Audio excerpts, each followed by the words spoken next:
ॐ वक्रतुण्ड महाकाय कोटिसूर्यसमप्रभ निर्विघ्नं कुरु मे देव सर्वकार्येषु सर्वदा। नमो नमस्ते मंत्र देवता द्रव्याय सर्वकृतवे क्रियात्मने वैराग्य भक्त्यात्मजयानुभावितं ज्ञानाय विद्या गुरुवे नमो नमः। हस्ते क्षमाला हृदि कृष्ण तत्त्वं जिह्वाग्रभागे वरराम मंत्रं यन्मस्तके केशवपादतीर्थं शिवं महाभागवतं नमामि। कूजन्तं राम रामेति मधुरं मधुराक्षरम् आरुह्य कविता शाखां वन्दे वाल्मीकि कोकिलम्। ॐ भवोद्भवक्लेशशतैर्हतस्तथा परिभ्रमन्निन्द्रियरन्ध्रकैर्हये नियम्यतां माधव मे मनोहयः त्वदङ्घ्रिशङ्कौ दृढभक्तिबन्धने त्वदङ्घ्रिशङ्कौ दृढभक्तिबन्धने। ॐ नारायणं नमस्कृत्य नरं चैव नरोत्तमं देवीं सरस्वतीं व्यासं ततो जयमुदीरयेत्।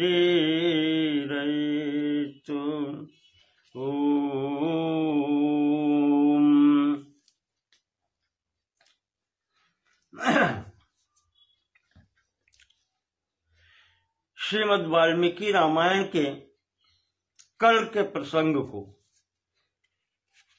आगे बढ़ाते हुए अयोध्या कांड के 112वें सर्ग में प्रवेश करते हैं। इससे पहले भरत जी का क्रोध देखा राम जी ने, और जब भरत जी ने कह दिया कि हम धरना दे देंगे यहीं, हम नहीं जाएंगे, भरत जी के धरना देने की धमकी पर राम जी ने उन्हें समझाया कि भरत,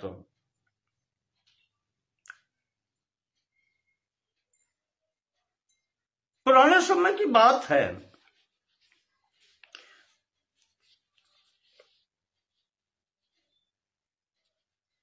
गोपनीय बात रही अभी तक पर मुझे ज्ञात है, इसलिए मैं तुम्हें समझा रहा हूं, तुम्हें ज्ञात नहीं है। जब तुम्हारी माता का पिताजी से विवाह हुआ था, ये कथा 107वें सर्ग में आई है।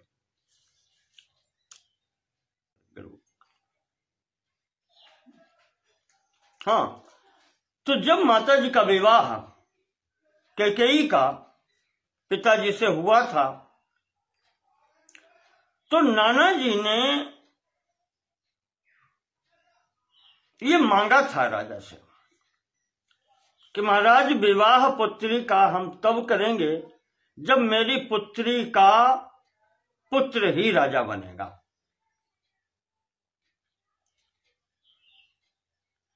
पुरा भ्रातः पिता नः सम्मातरं ते समुद्वहन् माता महे समाश्रौषीद राज्य शुल्कम अनुत्तमम्। ये विवाह ही राज्य रूपी शुल्क लेकर के हुआ था। नाना ने शर्त करवाई थी कि मेरी पुत्री का जो पुत्र होगा वही राजा बनेगा। अच्छा, ऐसे ये शर्तें होती क्यों हैं? महाराज जी ने यहाँ पर हर जगह कहा है, जब राम जी उत्पन्न हुए हैं उसके बाद में जब विचार आया तो दशरथ जी ने स्वयं कहा है कि मैं वृद्ध हो गया हूं, 60,000 वर्ष की आयु हो चुकी है।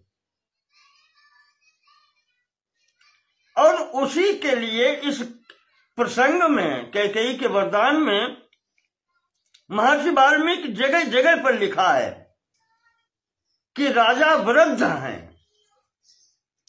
और कैकेयी के लिए तरुणी शब्द प्रयोग किया है। रानी तरुणी है, इसका तात्पर्य यह है कि यह बुढ़ापे पर का विवाह है। तो ऐसी स्थितियों में फिर शर्त सहित ही विवाह होते हैं, जैसे शांतनु का हुआ, क्योंकि पता था सबको कि इनका विवाह हो चुका है और इतना बड़ा पुत्र है।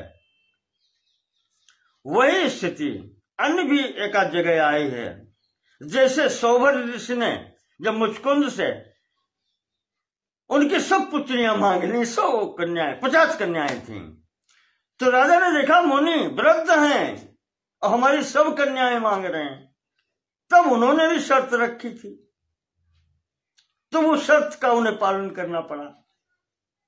तो ऐसे ही ये सब सशर्त विवाह हैं, इसको कहते हैं जो शुल्क लेकर के विवाह किए जाते हैं।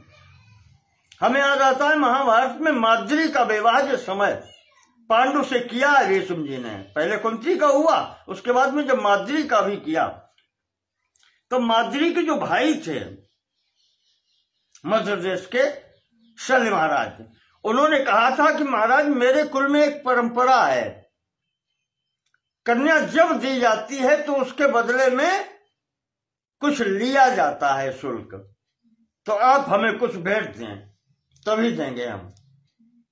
ये हमारी वंश परंपरा है, यानी दहेज उल्टा लेते हैं। तो भीष्म पितामह जी ने उनको विधिवत दिया है, तब माद्री जी का विवाह हुआ था। तो ऐसे ही ये राम जी कह रहे हैं कि भरत ये शर्त थी और हमारे पिता वो अपनी कही हुई बात भूल गए थे। तो कैकेयी का 2 वरदानों का मांगना यह भी धोखा नहीं है, क्योंकि जिस समय महाराज इंद्र के सहायता के लिए देवासुर संग्राम में गए थे तो माताजी साथ में थीं और उस युद्ध में पिताजी के 2 बार प्राण बचाए थे। कैकेयी ने अपने हाथ से रथ हाँक करके, इनको हाँकना नहीं था, सारथी मारा गया था, इसलिए कैकेयी जी को रथ हाँकना पड़ा था। 2 बार प्राण बचाए उसमें हैं। तब राजा ने प्रसन्न होकर के 2 वरदान देने को कहा था। माता ने उस समय नहीं मांगे, आज वो मांग करके इस अवस्था में माता ने पिताजी को ऋण मुक्त कर दिया है। पूरा यहां पर सीधा आया है कि पूरा कलंक माता ने अपने सिर पर लेकर के और पिताजी को सत्यवादी बना दिया। पिताजी भूल चुके थे घटनाएं, तुम्हारे प्रेम में आकर के, मेरे प्रेम में आकर के। तो माता ने जब पिता को सत्यवादी बना करके कलंक अपने ऊपर ले लिया, तो भरत उस स्थिति में सो तुम करो करावहु मोहू, उसके अनुसार तुम भी करो और मुझसे भी वही कराओ। मेरे अंदर शक्ति नहीं है कि हम पिताजी के आज्ञा का उल्लंघन कर सकें, और पिताजी जो आज्ञा देने वाले थे वो भी स्वर्ग सिधार गए। तो अब कही हुई बात अगर वापस ले सकते थे तो वो ले सकते थे, उसमें मुझे अधिकार नहीं है। और भरत राजा ने मुझे आज्ञा दी है, मैं पालन करूंगा, जो तुम्हें आज्ञा दी गई तुम पालन करो, इसमें किसी को कोई दोष नहीं है। अंत में जब वशिष्ठ जी ने समझाया राम को, तो राम जी ने कहा ठीक है, मैं ग्रहण करता हूं, आपकी बात मैं ग्रहण करता हूं। 14 वर्ष कितने अधिक होते हैं? तब तक मेरे स्थान पर भरत व्यवस्था तुम देखो।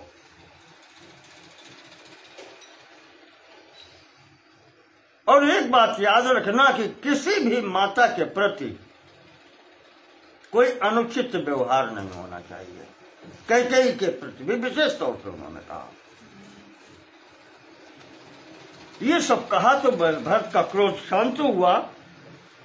भरत ने फिर से महाराज के पैर पकड़ लिए। ऋषियों ने भी समझाया कि ठीक है, अब बड़े भाई कह रहे हैं। राजा ने कैकेयी को दी राज्य, कैकेयी ने भरत को दी, भरत राम जी को दे रहे हैं। और जब राम जी ने स्वीकार कर लिया है तब दोनों लोग शांत होकर के अपना अपना कार्य करो। ऐसा कोई कर नहीं सकता। फिर भी भरत जी ने पैर पकड़ लिए।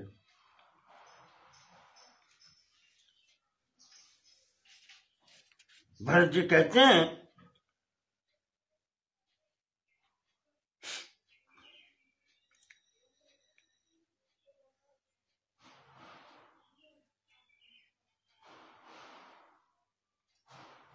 ये बात जब कही, हाँ, तो महर्षि वाल्मीकि लिख रहे हैं कि त्रस्त गात्रस्तु भरतः, भरत जी का शरीर कांपने लगा कि हम तो वापस लेने के आ रहे हैं, यहां तो पंचायत करने वाले भी ऐसे निकले, वो कहते हैं सब अपना अपना कार्य करो, तो हम खाली हाथ जाएंगे। सवाचा सज्जमानया कृतांजलिर्दम वाक्यम राघवम पुनरब्रवीत। इसलिए हाथ जोड़कर खड़े हो गए और फिर बोले।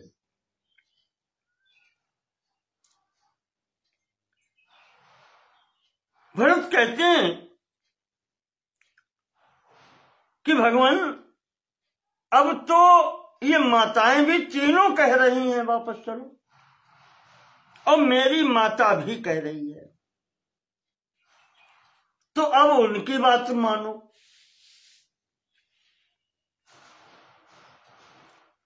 जो मेरी माता ने कहा है उनकी याचना सफल करो। चलो, उस समय हो गया। आप कहते हैं पिताजी अपनी बात वापस ले सकते थे, आज माता तो कह रही।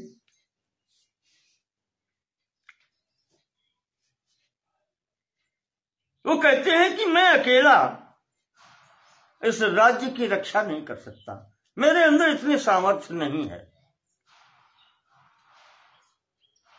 और सब आपकी प्रतीक्षा कर रहे हैं। जो साथ में आए हैं और जो नहीं आ पाए वो भी आपकी ही प्रतीक्षा कर रहे हैं।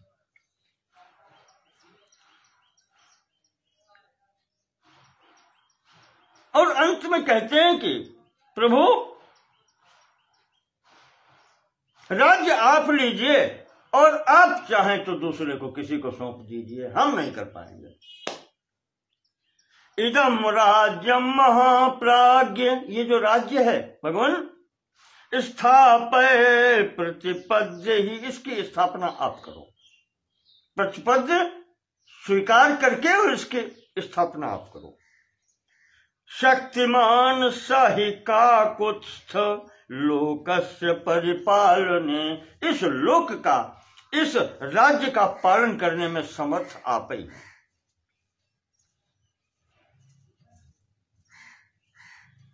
या ऐसे व्यक्ति के हाथ में समर्पित करो जो इसका पालन कर पाए। तो राम ने उठाकर के हृदय से लगाया और कहते हैं, भरत,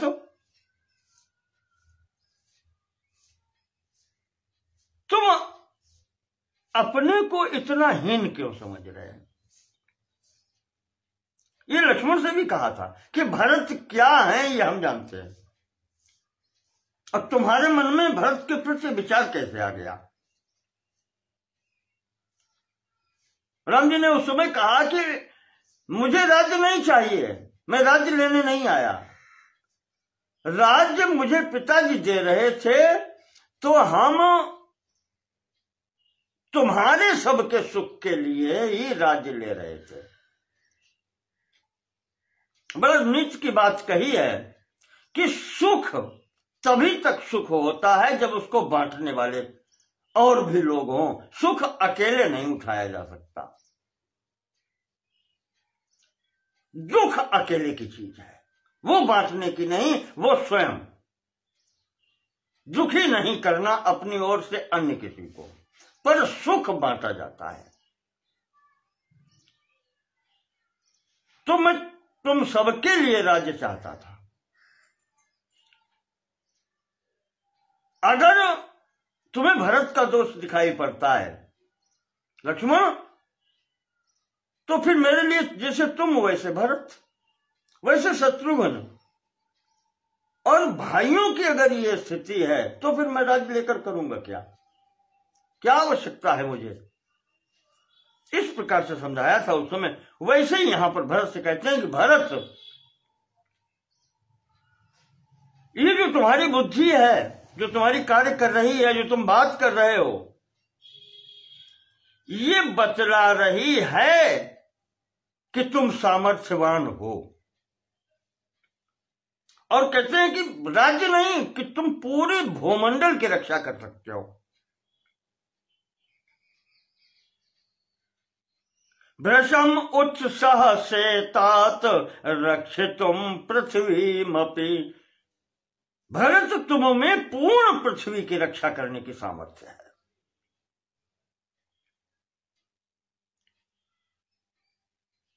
और भरत बात ये है, एक स्वयं की बात कहते हैं कि देखो भरत, सूर्य अपना स्वभाव छोड़ दे,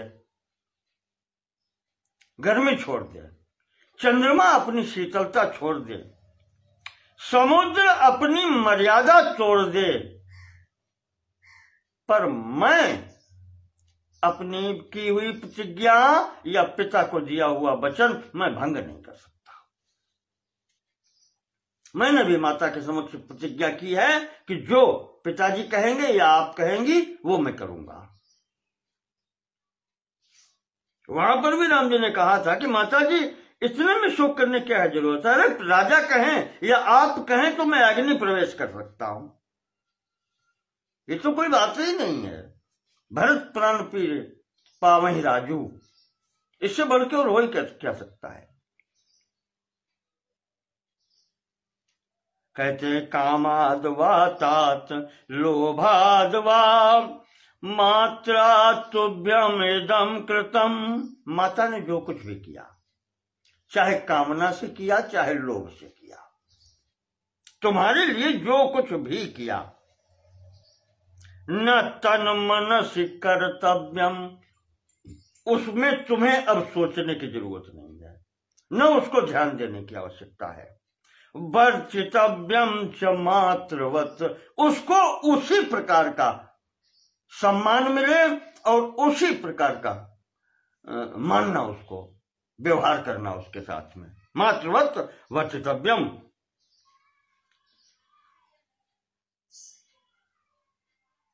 ये राम जी का आदेश हुआ तो भरत जी ने कहा ठीक है भैया।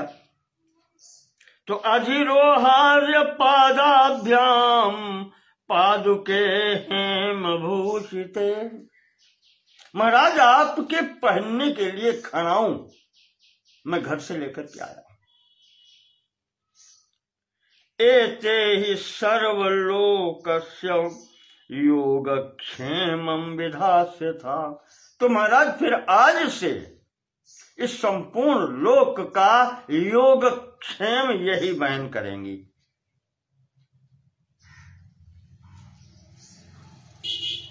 योग कहते हैं जो वस्तु प्राप्त न हो उसको प्राप्त करा देना, यह कहलाता है योग। और क्षेम कहलाता है जो है वो बना रहे, उसका विनाश न हो। तो भरत जी कहते हैं कि महाराज अब आपकी प्रतिनिधि खड़ाऊ रहेंगी, यही राज सिंहासन पर बैठेंगी और संपूर्ण लोक की रक्षा यही करेंगी। मैं ठीक है, मैं व्यवस्था करूंगा। शोधिरुह नरव्याघ्र पादुके व्यवमुच्य तो महाराज अब इनमें पैर डाल दीजिए, आप इन पर पैर रख दीजिए।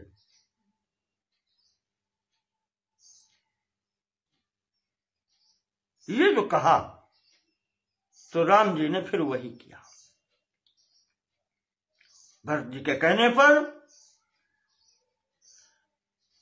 चरण पादुकाएं जो है उनके ऊपर पैर रखे पहनी महाराज ने, और वो व्यवमुच्य फिर उन्हें उतार करके प्रायच्छत सुमहातेजा भरताय महात्मने, और वो खड़ाऊं वो चरण पादुकाएं महाराज ने भरत जी को दे दी। तो सपादुके संप्रणम्य रामं वचनम अब्रवीत। आज सादर भरत शीश धरि दीनी, गोस्वामी जी लिखते हैं, प्रभु करि कृपा पावड़ी दीनी, सादर भरत शीश धरि दीनी। फिर भी लेकर के भरत जी कहते हैं महाराज फिर अंतिम बात और सुन लीजिए। भरत जी की अंतिम बात है,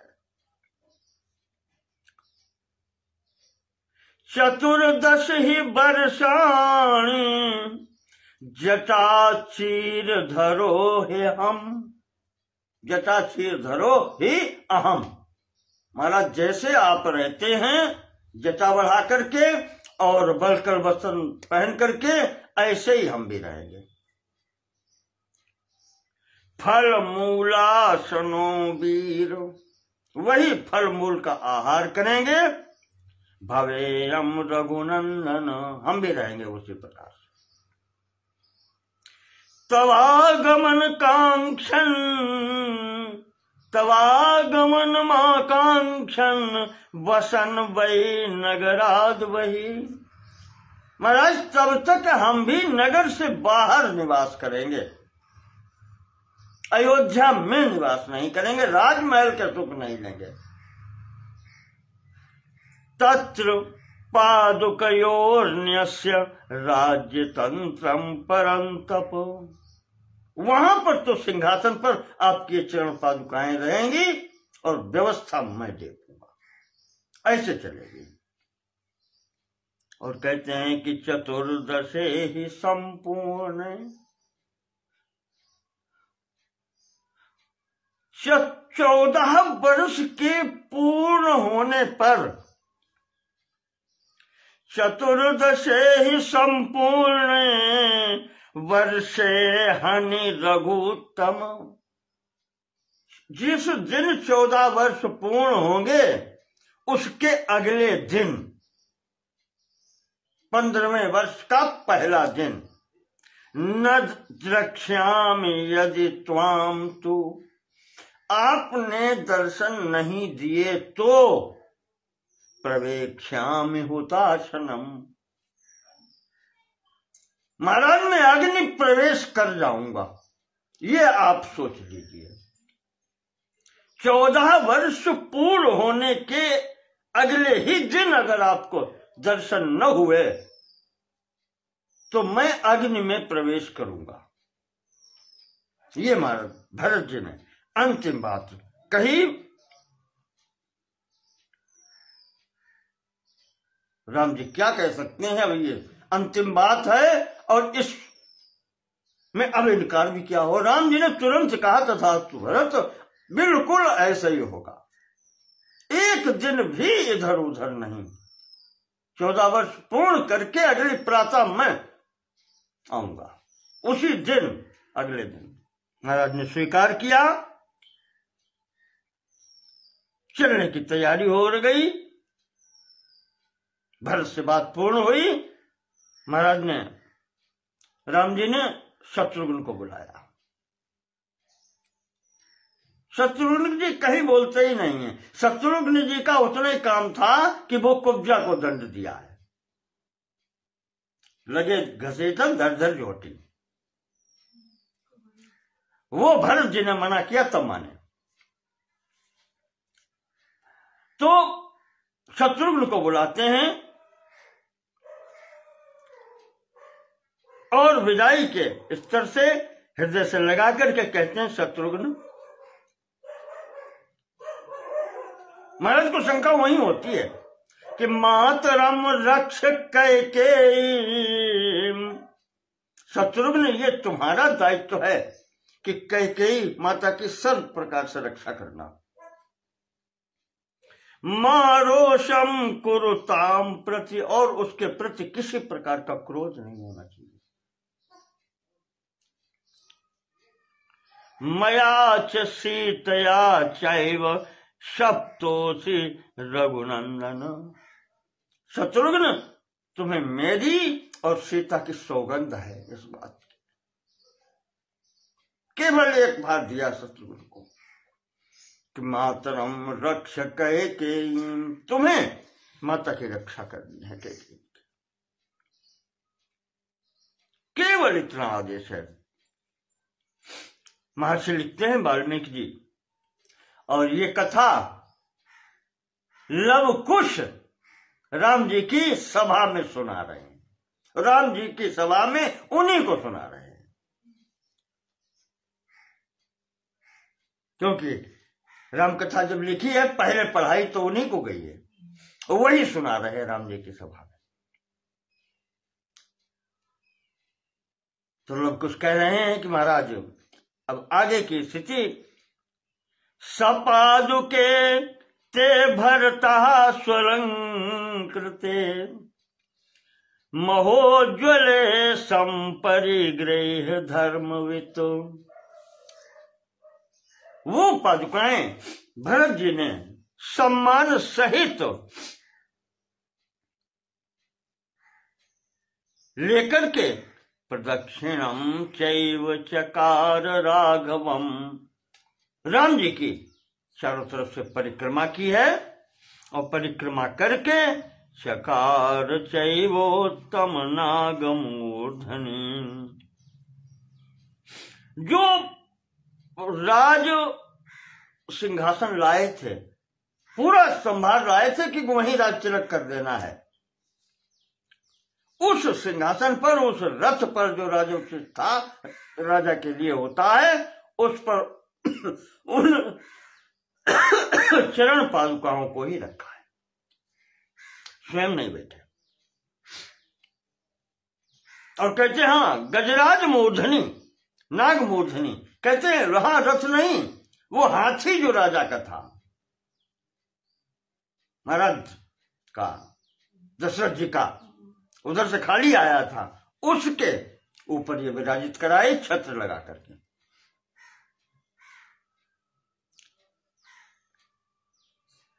इस तरीके से राम जी ने समझा बुझा करके यहां पर इनको वहां चित्रकूट से विदा किया। चलते हुए तम मातरो वाष्प गृहीत कंठ्यो दुखेन नामंत्रितुम हिसेको, माताएं जो तीनों हैं चलते समय अपने आंसू नहीं रोक पाई, और गला इस तरीके से रुंध गया है, नामंत्रितुम हिसेको, वो कुछ बोल नहीं पाई, उनके मुंह से वाणी नहीं निकल रही। सचैव मात्र रविवाद्य सर्वः, तो राम जी भी संपूर्ण माताओं को अभिवादन करके रुदन कुटीम स्वाम प्रविवेश राम, ये सब लोग जाते हुए चले जाते हैं जब, तो रोते हुए राम सीता के सहित अपनी कुटी के अंदर प्रवेश करते हैं। इस प्रकार से भरत जी की संपूर्ण प्रजावर्ग के साथ में, वशिष्ठ जी के साथ में चित्रकूट से विदाई होती है। आगे महर्षि लिखते हैं वाल्मीकि जी, ततः शिरसि कृत्वा तु पादुके भरतस्तदा। इस प्रकार से श्री राम जी की चरण पादुकाएं प्राप्त करके सिर पर धारण करके भरत जी उस रथ के साथ में प्रसन्नता पूर्वक शत्रुघ्न के साथ चलते हैं।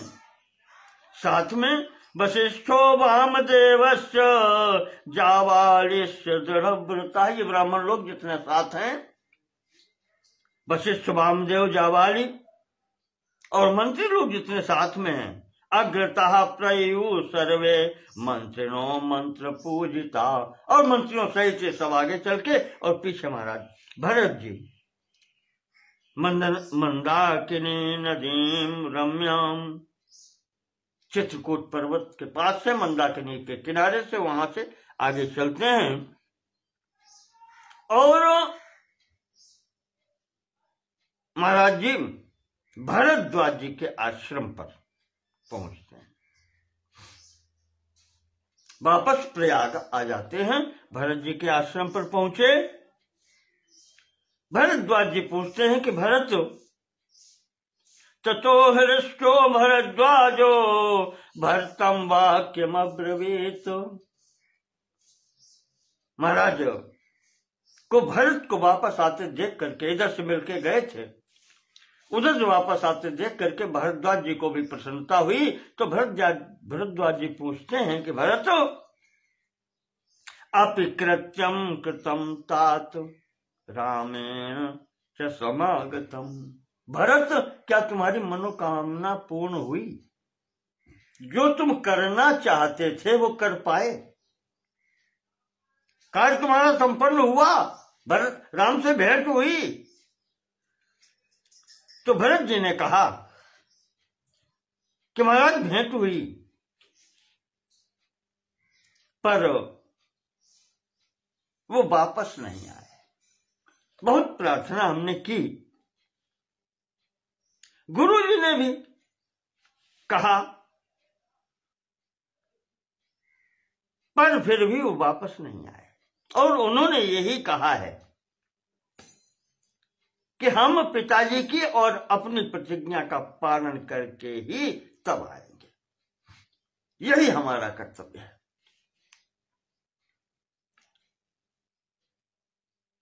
तो उनके निर्देश से ही महाराज अब ये खड़ाऊ हमें मिली हैं और यही अब राज्यकार्य देखेंगे।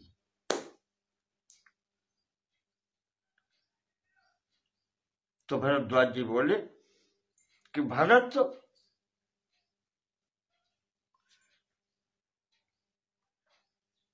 ये तुम ही कर सकते हो।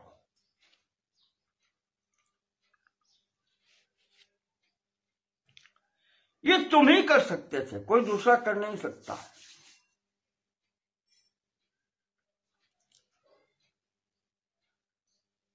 तुम सामर्थ्यवान हो और तुम वो सब कुछ कर सकते हो, राम ने तुमसे कहा है। तुम प्रजा पालन कर सकते हो, उनकी आज्ञा का पालन करो। और तुमने जो राम की बात मानी है भरत, वो तुम्हारा यश संसार में बढ़ाएगा। और भरत, आज तुम भी अपने पिता से ऋण हो गए। अनऋण स महाबाहु पिता दशरथस्तव।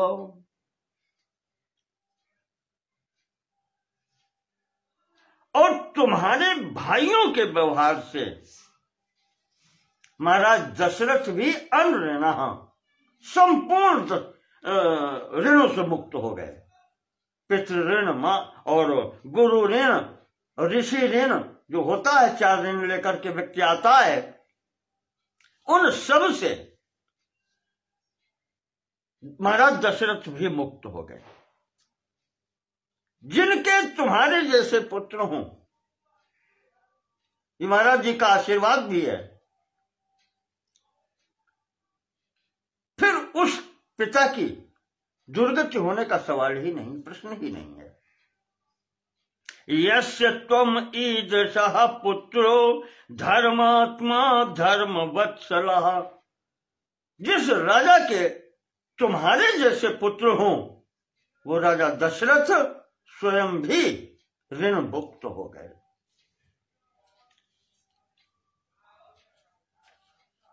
इस प्रकार से भरद्वाज जी ने आश्वासन भी दिया, आशीर्वाद भी दिया। वहां से अब भरत जी महाराज का चरण स्पर्श करके आज्ञा लेकर के गंगा जी के किनारे पहुंचे। निषाद राज साथ में ही है, वो तो गए ही था इधर से साथ में भरत जी के। वहां पर संपूर्ण सेना गंगा जी को पार करती है और पार करके भरत जी अयोध्या पहुंचते हैं। अयोध्या जब पहुंचते हैं तो अयोध्या की स्थिति उसी प्रकार से देख रहे हैं, कोई शोभा नहीं रह गई उसकी। विदारोलूक चरिता मालिन नरवारणाम। कहते हैं कि अयोध्या में बिल्ली और उल्लू घूम रहे हैं, ऐसी स्थिति है। वो बिल्कुल लगता है कि यहां कोई मनुष्य रहता ही नहीं, जैसे जंगल हो गया है राम के विहीन होकर के। कोई शोभा उस नगरी की नहीं रह गई है।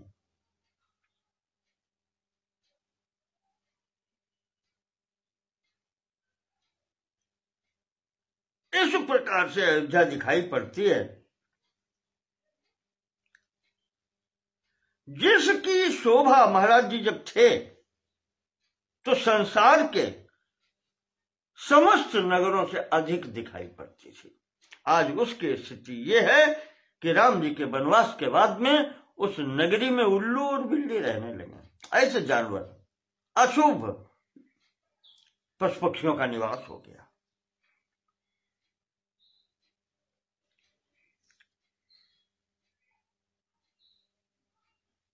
तो ऐसी अयोध्या को महाराज भरत जी ने देखा तो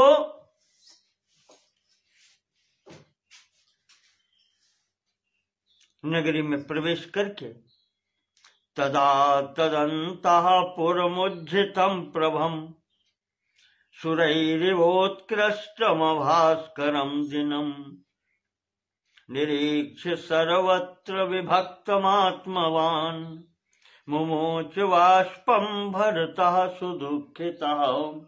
उस राजमहल को भी ऐसे देखा जैसे नहीं कि सूर्य न होने पर संसार की क्या स्थिति होती है, अंधेरा छाता आता है। उस राजमहल की स्थिति, उसकी शोभा भी समाप्त हो चुकी थी। भरत जी वहीं बैठ गए, मुमोच बाष्पम, रोने लगे बैठ के। आज माताओं के साथ में राजमहल में अंदर जाकर के बैठ के रोने लगे।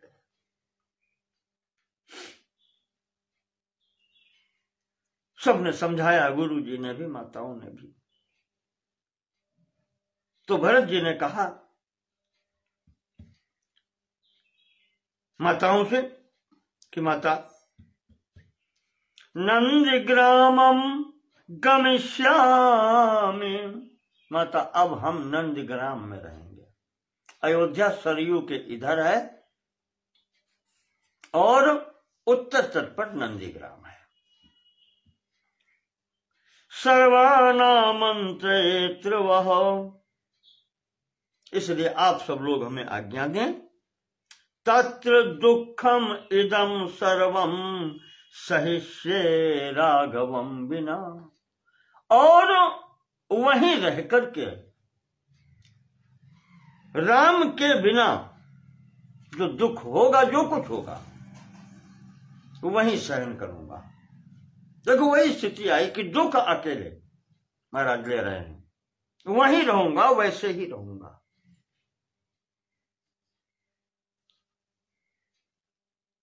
पिताजी स्वर्ग चले गए। गतश्चाहो दिवम राजा वनस्थः स गुरुर्मम। और मेरे गुरु, मेरे ज्येष्ठ भ्राता, बड़े भाई वन में चले गए। तो रामम प्रतीक्षे राज्याय, अब वहां रह करके राज सिंहासन पर बैठने के लिए राम जी की प्रतीक्षा करूंगा मैं। सही राजा महायशा, राजा वही होंगे। ये बातें जो सुनती हैं सब माताएं, मंत्री, वशिष्ठ, सबने भरत की प्रशंसा की है, सबने आशीर्वाद दिया है। इस प्रकार से आज्ञा लेकर के माताओं को प्रसन्न करके भरत जी और शत्रुघ्न वहां से निकल करके वशिष्ठ जी के साथ में नंदीग्राम आए। नंदीग्राम में पहुंच करके कहते हैं, वशिष्ठ जी से कहते हैं कि एतद राज्यम मम भ्रात्रा दत्तम संन्यासमुत्तमम। भाई ने मुझे राज्य दी है, पर यह मेरे पास धरोहर के रूप में रहेगी। मम भ्रात्रा दत्तम राज्यम संन्यासम, न्यास कहते हैं धरोहर को, संन्यास यानी अच्छे प्रकार से इसको रखने के लिए महाराज ने मेरे सुपुर्द की है राज्य। तो महाराज योग्य क्षेम वहे चे में पादुके हेम भूषिते। अब यही पादुकाएं संपूर्ण लोक का, संपूर्ण प्रजा का और मेरा भी योग क्षेम वहन करेंगी।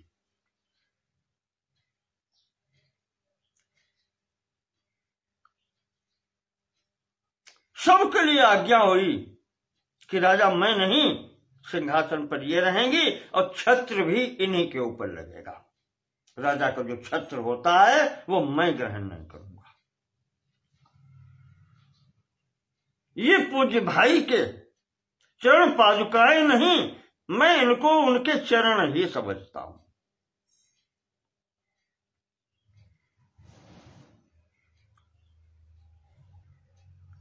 भ्रात्रा तुम्हें संन्यासो, भाई ने प्रेम के बस होकर के निक्षिप्ता सौहृदादयम, ये राज्य प्रेम के वशीभूत होकर के धरोहर दी है मुझे। तो तम इमं पालयिष्यामि राघवागमनम प्रति, तो मैं उसका उसी प्रकार से पालन पोषण करूंगा जैसे सुरक्षा किसी की धरोहर की जाती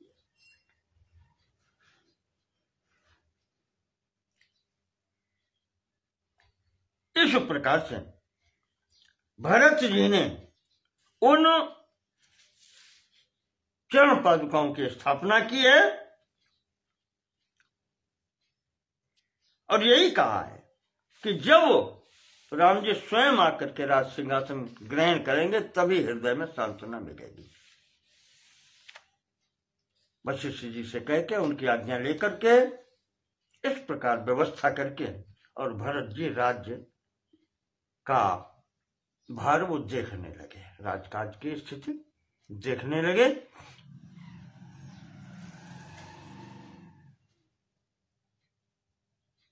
तो सबाल व्यजनम छत्रम धारयामास स्वयं, नौकरों के ऊपर सेवा नहीं छोड़ी है, सिंहासन की प्रतिदिन पूजन करते हैं, वो व्यजन अपने आप उनके ऊपर करते हैं, छत्र अपने आप प्रतिदिन वहां पर देते हैं उनको। भरतः शासनम सर्वम पादुकाभ्याम निवेदन, महाराज जी जो राजकाज करते हैं वो उनसे पूछ कर करते हैं। नित पूजत प्रभु पावरी, तुलसीदास जी ने लिखा है, प्रीति न हृदय समात, मांगी मांगी आयसु करत, राज काज बहु भांति। महाराज जी का राज्य, भरत जी का राज्य इस प्रकार से चलता है। सपादुकाभ्याम प्रथमम निवेद्य, जो कोई भी कार्य उपस्थित होता है वो चरण पादुकाओं के समक्ष प्रथम निवेदन किया जाता है कि अब ये करना है, तो उनकी आज्ञा मान करके वो कार्य किया जाता है। चकार पश्चात भरतो यथावत, उस कार्य को भरत यथोचित प्रकार से उनकी आज्ञा मान करके चरण पादुकाओं की वो करते हैं। इधर भरत के चले जाने के पश्चात चित्रकूट में रहने वाले जो और ऋषि मुनि थे, उन्होंने जब ये गृहस्थी का झंझट देखा है, भरत जी जो वहां 4-6 दिन रुके हैं, बातचीत हुई है, तो ऋषियों जो एकांत में तपस्या करने वाले हैं उन्हें अकुलाहट होने लगी कि हम तो एकांत जान के यहां बैठे थे। एक प्रकार से यूं कहें कि वही स्थिति बनती है। मुझे याद आ जाता है कभी कभी, श्रीमद् भागवत में आया है, जिस समय भगवान कपिल ने अवतार लिया कर्दम ऋषि के यहां,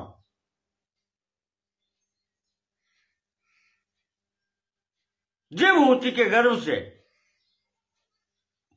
भगवान स्वयं आए हैं घर में, और कर्दम ऋषि खड़े हैं कि अब हम चले, अपना देखो। भगवान स्वयं घर में आए और ऋषि, यही परम वैराग्य है, यही है। भगवान स्वयं बांधने आए, वो कहता मुझे बंधना नहीं है, अपना तुम आए हो, तुम देखो, माता को तुम देखो, मैं उदिन हुआ, अब हमें छोड़ो, हम चले। वही स्थितियां ऋषियों की हुई। बड़े बड़े ऋषि मुनि जो पुराने वृद्ध लोग यहां रहते थे, वो चित्रकूट छोड़ करके जाने लगे।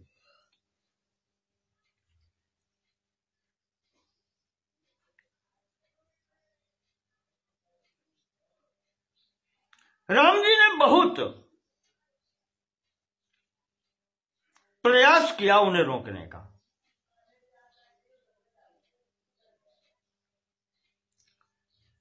कि महाराज रुक जाएं, हम तो हैं यहां पर।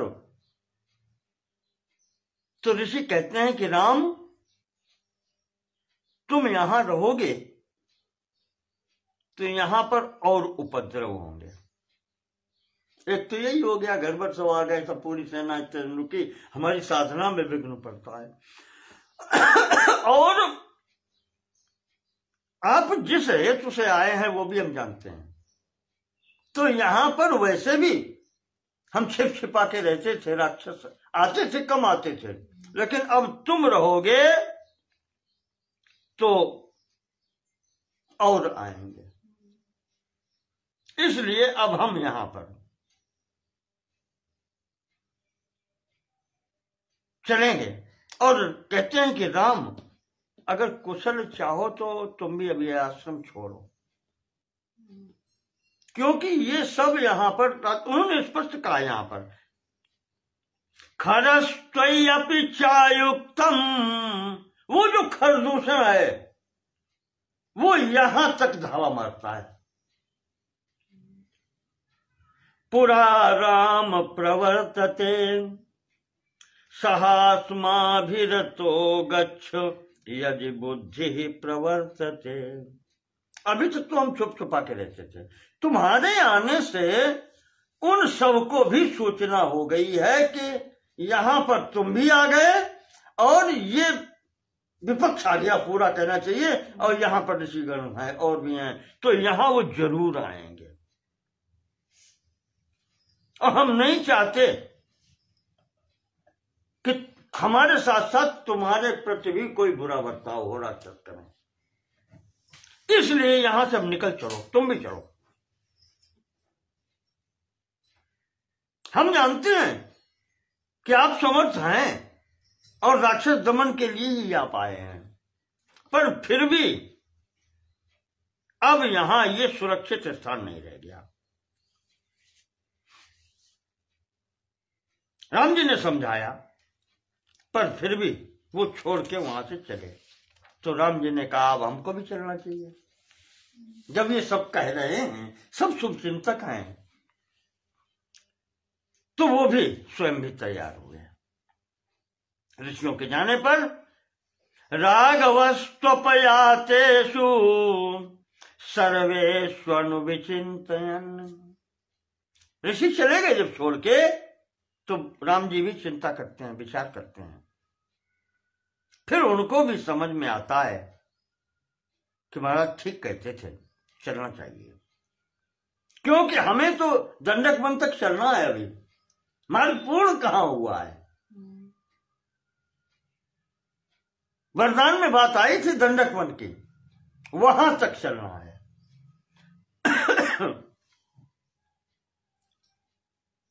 और यहां पर अब सबको जानकारी भी हो गई, अयोध्या वाले देख भी गए हैं, तो वो कहते हैं कि अब यहां पर आना जाना होता रहेगा।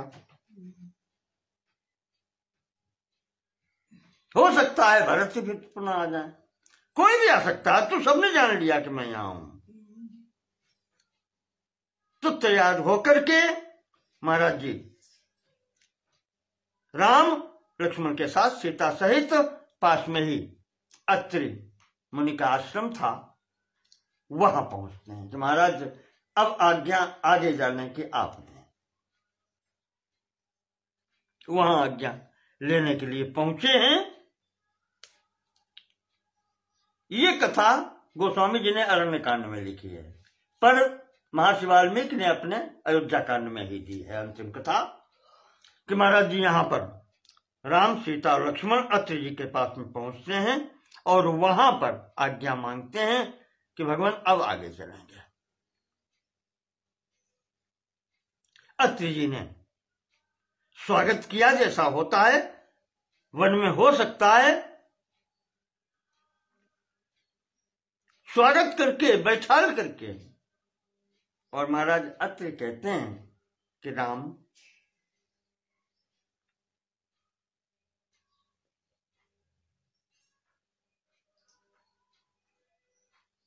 अनुसूयाम अनसूयाम महाभागाम तापसीम धर्मचारिणी। महाराज अत्रि का ये सर्टिफिकेट है अपनी पत्नी के लिए। अनसूयाम महाभागाम, जो हमारी पत्नी है अनसुईया, महाभागाम सौभाग्यशालिनी है, तापसीम तपस्विनी है, और धर्मचारिणी सदैव धर्म का ही पालन किया है। तो प्रतिग्रहिणीषु वैदेहीम अब्रवीद ऋषि सत्तम।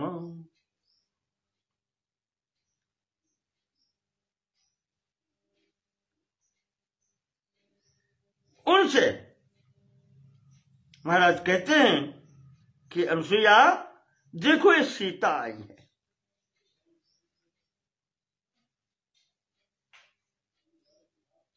वृद्ध है। अध्यात्म रामायण में तो ये लिखा है कि राम से उन्होंने कहा कि वो चलने फिरने में भी स्थिति में नहीं है, वो अंदर है, सीता उनसे जाकर के मिले,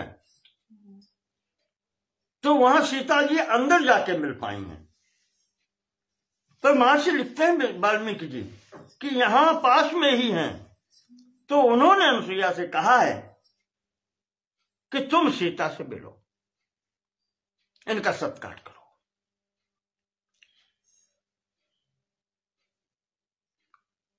और ऐसे ने महाराज ने अनुसुईया जी की प्रशंसा की है अत्रि महाराज ने कि ये वो अनुसुईया हैं जिन्होंने देवताओं की भी रक्षा की थी जब सांडली के साप से सूर्योदय नहीं हुआ था। ये वो अनुसुईया हैं, ये वो अनुसुईया हैं जिनके गर्भ से तीनों देवताओं ने आकर के अवतार ग्रहण किए ब्रह्मा जी चंद्रमा के स्वरूप में उत्पन्न हुए, शिव जी दुर्वासा के रूप में उत्पन्न हुए और भगवान विष्णु दत्तात्रेय जी के रूप में उत्पन्न हुए। ये उनकी माता है। चंद्रमा दुर्वासा और दत्तात्रेय की माता है।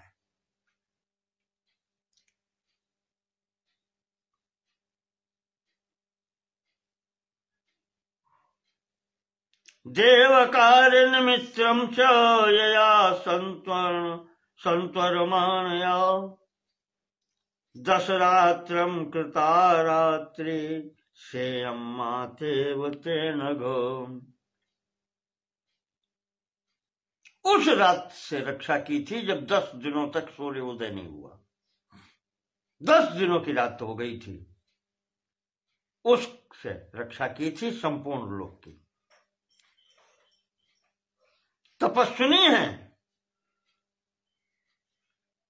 वृद्धाम अक्रोधनाम सदा, इन्हें कभी क्रोध भी नहीं आता। वृद्धा है और इन्हें कभी क्रोध नहीं आता।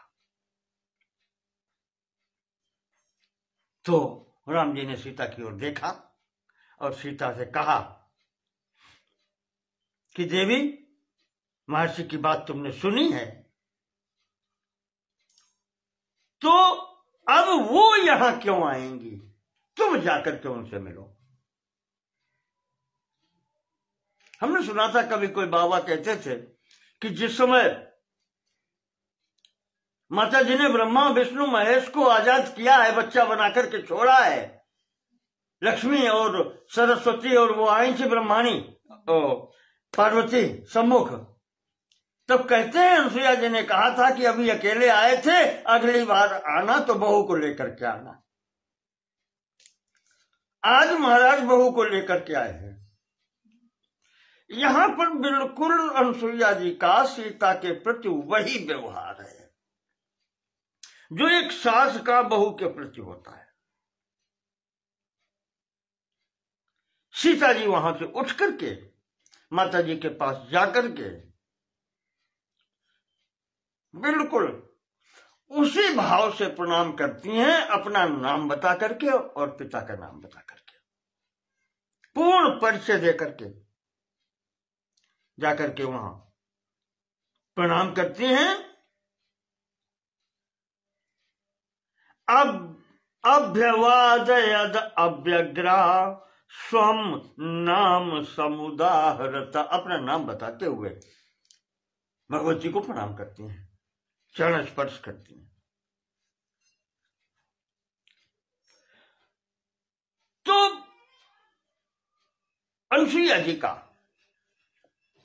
आशीर्वाद होता है प्रथम, सीता तुम्हारा कल्याण हो और तुमने जो अपने पति का अनुगमन किया है, जो तुम उनके साथ में आई हो, बड़े सौभाग्य की बात है।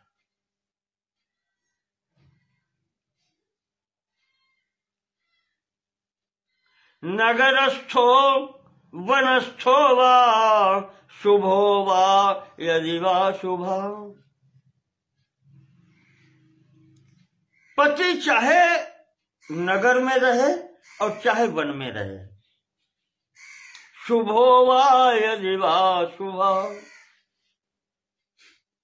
दिन वो समय चाहे भला हो चाहे बुरा हो, जो हर समय यासाम स्त्रीणाम प्रियो भर्ता, जिन स्त्रियों को अपने पति से ही प्रेम होता है, तासाम लोका महामहोदया, उनको ही उत्तम लोकों की प्राप्ति होती है और उनको ही संपूर्ण लाभ प्राप्त होते हैं।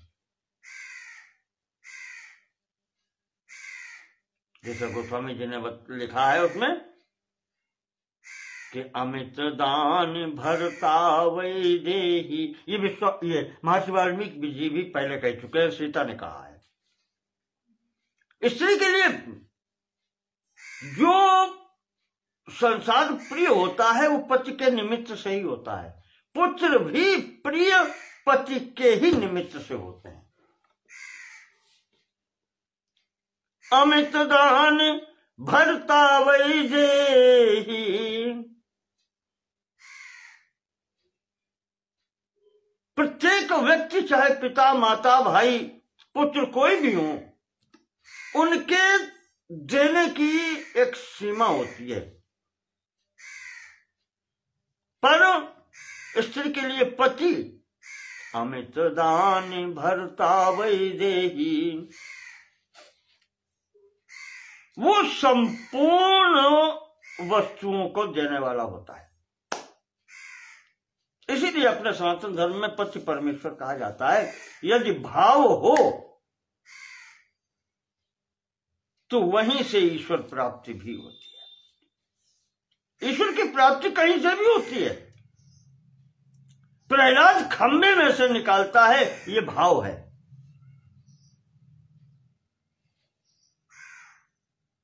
तो जब खंभे से निकल सकता है ईश्वर,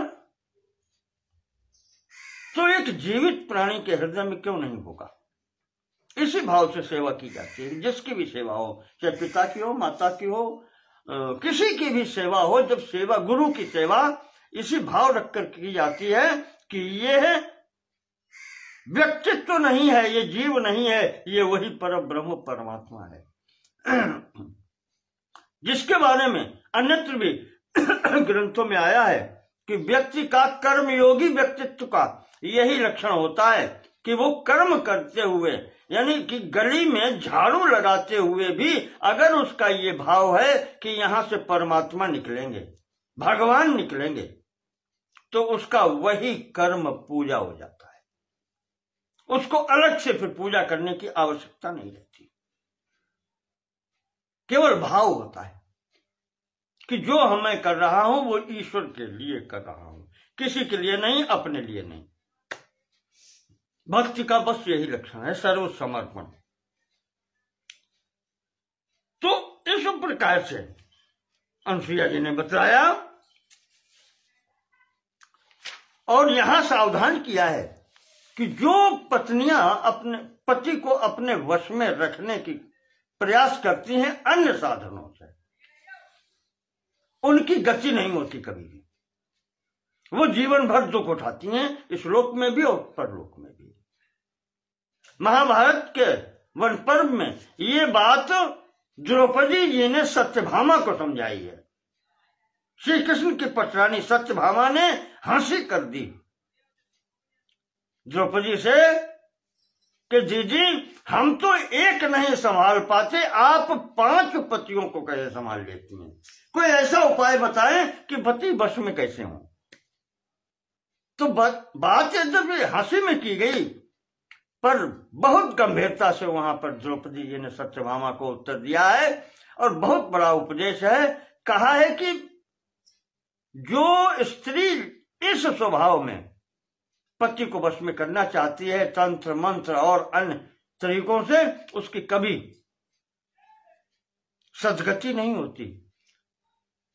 और उसी के चक्कर में पड़ करके जाने कितनी स्त्रियां अपने पतियों का जीवन बर्बाद कर देती हैं, स्वयं का जीवन बर्बाद कर देती हैं। उन्होंने वहां पर स्पष्ट सब चीजें बतलाई हैं कि ऐसे लोगों, तांत्रिकों के फेर में पड़ करके पतियों को कुछ खिला पिला देती हैं और इस स्थिति में होती हैं। तो फिर उन्होंने वहां पर सत्यभामा जी को बताया है कि मैं क्या करती हूं। उस समय उसमें अगर आप देखें, जो द्रौपदी जी ने बतलाया है कि मैं कैसे सेवा करती हूं और सेवा से सब मेरे वश में है, उसको पढ़ के, उसको सुन के ये लगता है कि ये साधना कितनी कठिन है। क्या द्रौपदी जी कभी सो पाती हैं कि नहीं सो पाती? इतनी सेवा कौन कर सकता है? लेकर के कुंती जी की सेवा से और 5 पतियों की सेवा तक। और यहां तक उन्होंने कहा है कि राजकाज भी मैं ही देखती हूं कि किस व्यक्ति को तनख्वाह या वेतन अपने समय पर मिला है कि नहीं मिला। ये भी उन्होंने कहा है द्रौपदी जी ने कि वो मैं जानती हूं, राजा भले न जानते हो। किस पशु को, किस हाथी को, किस घोड़े को चारा मिला है, राशन मिला है कि नहीं मिला है ये मैं जानती हूं। कोष में, खजाने में क्या आया है, क्या गया है, ये मैं जानती हूं। ये साधना है उस पतिव्रता की, पांचाली की। वही यहां पर है कि पति अगर सेवा से संतुष्ट हो गया तो उसे ईश्वर की प्राप्ति यहीं होती है। और यही आशीर्वाद भगवती अनुसुईया देती हैं कि तदेव में तम त्वमनुव्रता सते पति प्रधाना समयानुवर्तिनी। जिस प्रकार से तुम सेवा कर रही हो पति की, जान के तुमसे कुछ अधिक कहना नहीं है, तुम सब जानती हो। इसी प्रकार से पति की सेवा करना, पति प्रधाना समयानुवर्तिनी, सर्व प्रधान देवता पति को समझना और समय अनुवर्तनी, समय के अनुसार सेवा करना। यानी किसी भी स्थिति में पति हो, उत्तम स्थिति में या जैसे वनवास की स्थिति में, भाव स्वभर्तु सह धर्मचारिणी, अपने पति की सह धर्मचारिणी, धर्म पालन करने में उनका तुम सहयोग करो, सह धर्मिणी बनो। यशश्च धर्मं च ततः समाप्स्यसि, और इससे ही तुम्हें यश की प्राप्ति होगी और संपूर्ण धर्मों की प्राप्ति होगी। सुन रही हैं?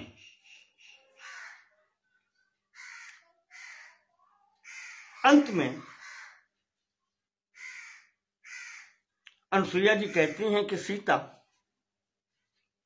थोड़ा बहुत मैंने सुना है, पर तुम बतलाओ कि तुम्हें राम कैसे मिले। औरतों की बातें हैं ना जब बैठती हैं, तो उसी तरीके से आज अनुसुईया जी पूछ रही हैं कि सीता तुम बतलाओ कि तुम्हारा विवाह राम के साथ कैसे हुआ। तो यहां पर सीता जी ने अपने विवाह का पूरा वृत्तांत अनुसुईया जी को सुनाया है। क्या हुआ, पहले क्या हुआ, कैसे हुआ, फिर धनुष कैसे टूटा, ये सब।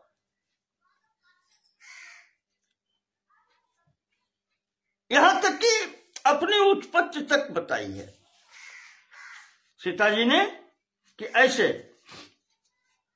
पिताजी ने मुझे प्राप्त किया था, इस कारण से उन्होंने प्रतिज्ञा की, और फिर ये स्थितियां आई। ऐसे राम जी ने जब धनुष तोड़ा तब मेरा विवाह इनके साथ में किया गया, और इसके साथ में ही मम चैवानुजा साध्वी उर्मिला शुभ दर्शना भार्यार्थे लक्ष्मणस्यापि दत्ता पित्रा मम स्वयं। और मेरे साथ में ही मेरी जो छोटी बहन है उर्मिला, महाराज जनक जी ने स्वयं ही लक्ष्मण के साथ में उसका विवाह किया है। एवं दत्तास्मि रामाय, माता जी इस प्रकार से मुझे राम जी मिले हैं, या मेरा राम जी के साथ में विवाह हुआ। तथा तस्मिन् स्वयंवरे, उस स्वयंवर में ऐसे मेरा विवाह हुआ, और तब से मैं इनके साथ में हूं।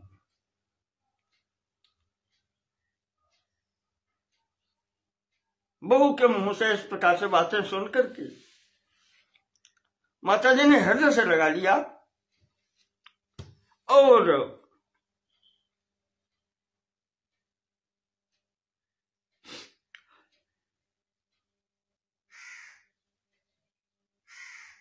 कहती हैं कि सायंकाल हो गई है, तो अब तुम रुको।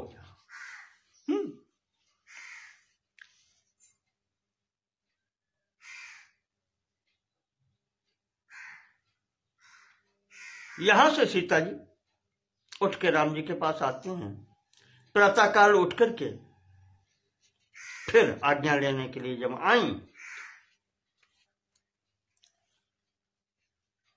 तो माता जी ने क्या कहा है, अलंकुरुष तावत्वम, बिल्कुल पूरा वही व्यवहार है जो बहू के साथ में होता है। प्रत्यक्षम मम मैथिली, वस्त्र आभूषण अपने पास से निकाल करके और सीता को देते हैं और कहते हैं प्रत्यक्षम मम मैथिली अलंकृतम स्वम, ये पहनो, मेरे सामने पहनो। यानी वो भाव है कि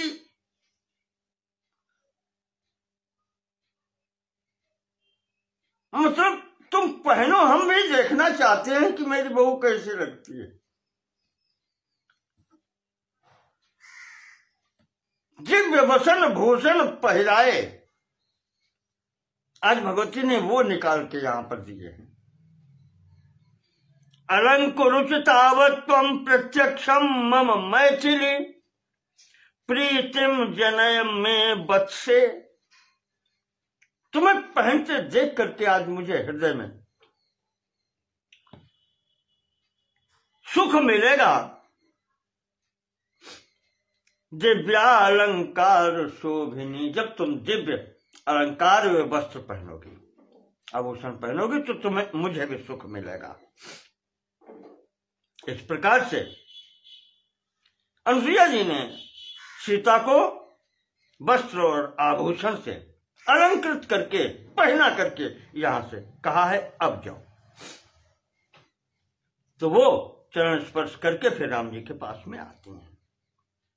अब राम जी देखते हैं ऊपर से नीचे तक सीता को, प्रसन्न होते हैं। सीता जी ने बताया राम जी को कि ये माता ने पहनाए हैं।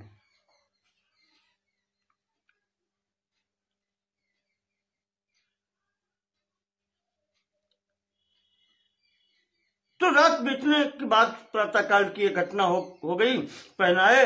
अब यहां से महाराज जी माता जी की भी आज्ञा लेते हैं, अनुसुईया जी की, और वहां अत्रि जी की आज्ञा तो हो ही चुकी है। अध्यात्म रामायण में थोड़े से प्रसंग अच्छे लगते हैं, आ जाते हैं। वहां पर अनुसुईया जी ने अपने हाथ से भोजन बना के सबको कराया है। माता जी ने अपने हाथ से सबको भोजन करके, भोजन बना करके और इनको भोजन करा के तब जाने दिया है। रात में वहीं रुके हैं और प्रार्थना की है। यहां पर अयोध्या कांड पूर्ण हो रहा है महर्षि वाल्मीकि, इसलिए अयोध्या कांड में ही अध्यात्म रामायण में भगवती अनुसुईया ने जो यहां पर प्रार्थना की है, अंतिम श्लोक उसका मैं दे रहा हूं कि राम त्वमेव भुवनानि विधायते शाम, राम इस संपूर्ण सृष्टि के तुम ही करने वाले हो।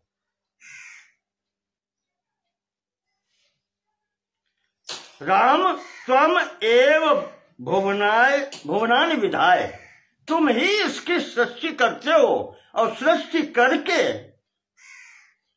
तेषाम संरक्षणाय सुरमानुष तिर्यगादीन, देवताओं की, मनुष्यों की और जो भी पशु पक्षी यहां पर हैं, सबकी रक्षा भी तुम ही करते हो।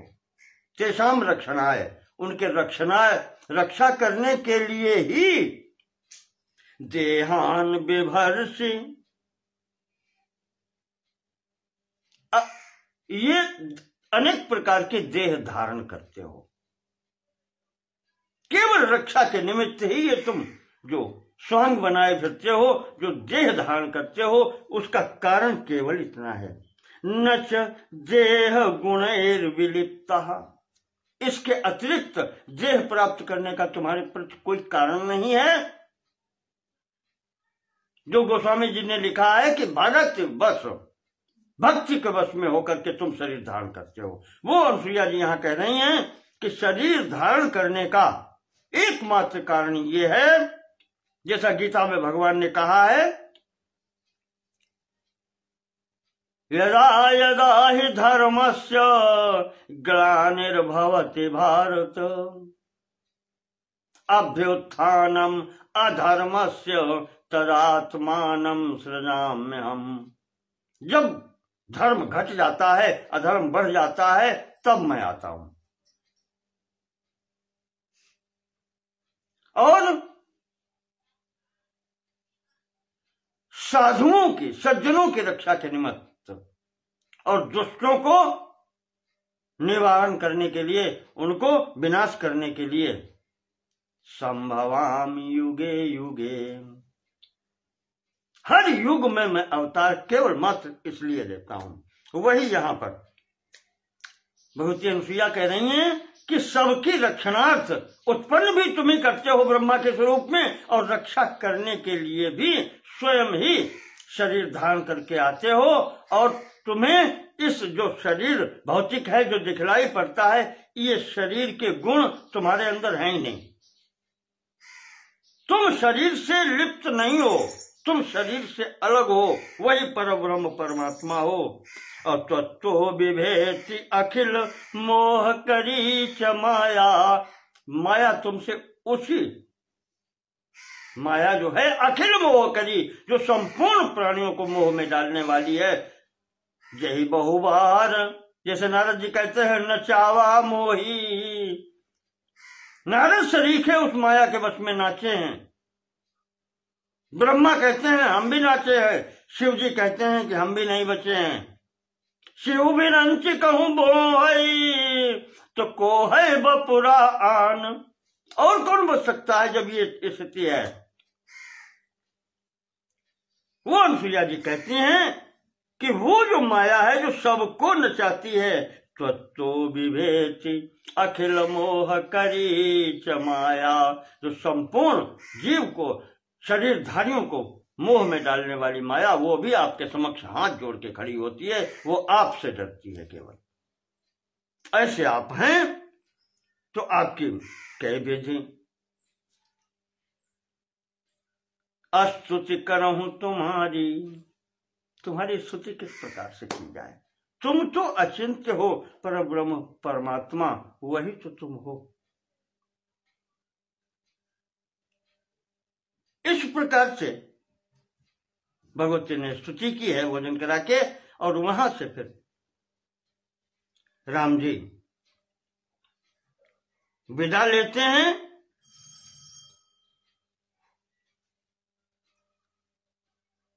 तो यहां अत्रि जी राम से कहते हैं चलते समय कि राम अब आगे चल करके तुम्हें तरह तरह के जीव मिलेंगे, विभिन्न रूपों में राक्षस मिलेंगे, हिंसक पशु मिलेंगे, क्योंकि अब यहां से घोर जंगल प्रारंभ होता है। यहां जो भी तपस्वी बैठे हैं, जो ब्राह्मण बैठे हैं, जो तपस्या कर रहे हैं, ऋषि मुनि बैठे हैं, वो जहां कहीं जरा से भी चूके राक्षस उनको खा जाते हैं।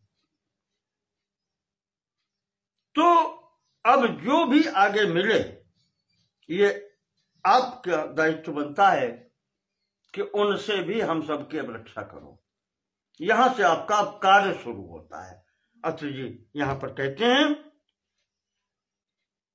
और मार्ग बताया कि एष पंथा महर्षिणाम फलान आहर्ताम बने। महाराज ये रास्ता, ये जो पगडंडी जाती है, ये थोड़ी सुरक्षित है, आप इससे जाओ आगे, क्योंकि हमारे यहाँ ऋषि महर्षि इसी मार्ग से कंदमूल फल लेने के लिए जाते हैं। तो आगे घनघोर जंगल है, तो रास्ता यहां से जाने के लिए यही है, इस मार्ग से आप जाओ। जब इस प्रकार से महाराज ने आज्ञा दी है, तो महर्षि लिखते हैं कि इति ऋतः प्राञ्जलिभिस्तपस्विभिर्जुजैकतस्वश्चैनः परन्तपः। महाराज ने आज्ञा दी अत्रि जी ने, और भी वहां पर ऋषि मुनि जो ब्राह्मण आ गए थे, सबने उनका चलते समय स्वस्ति वाचन किया, मंगल कामनाएं की। वेदों मंत्र पढ़े गए, जैसे घर से निकले थे कौशल्या जी ने कराया था, उसी प्रकार से यहां से भी जब निकलते हैं तो ब्राह्मणों ने मंगलकारी स्वस्ति वाचन किया है। तो वनम सभार्यै प्रविवेश राघवा, यहां से अब वनम सभार्य, सीता जी के साथ में, पत्नी के साथ में, सलक्ष्मण सूर्य एवाभ्रमंडलम, जैसे सूर्य प्रकाशित होकर के चलता है, ठीक उसी प्रकार से आज भार्या सीता के साथ में, लक्ष्मण के साथ में श्री राम चित्रकूट छोड़ करके आगे अब वन में, घोर वन में प्रवेश करते हैं। महर्षि वाल्मीकि अयोध्या कांड की पूर्ति यहां पर करते हैं। 119वें अध्याय में यहां पर इस प्रकार से महर्षि वाल्मीकि अयोध्या कांड की पूर्ति करते हैं। इसके आगे का प्रसंग अब अगले खंड में हम आपको सुनाएंगे। बहुत बहुत धन्यवाद आप लोगों का श्रवण करने के लिए, सहयोग देने के लिए। नमो नमः सर्वेषां कृते। धन्यवाद।